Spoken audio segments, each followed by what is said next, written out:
thịt nướng đẳng cấp.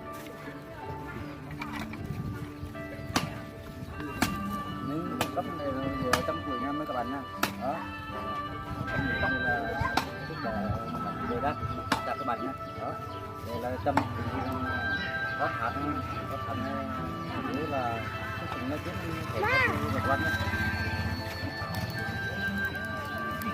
Các bạn nha.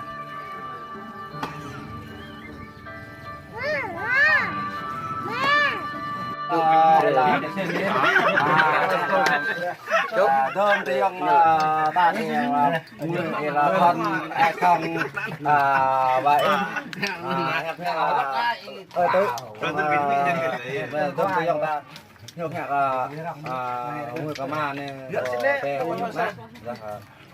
ta nhóc là tè nhóc hạt này các bạn là những là mấy kho cái đó bọc mê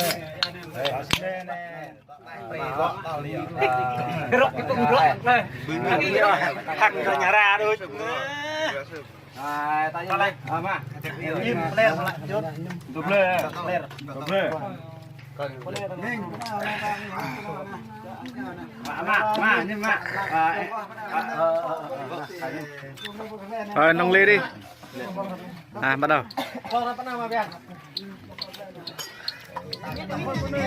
con ly này là nhà đây bên đây nhỉ? Con ly già.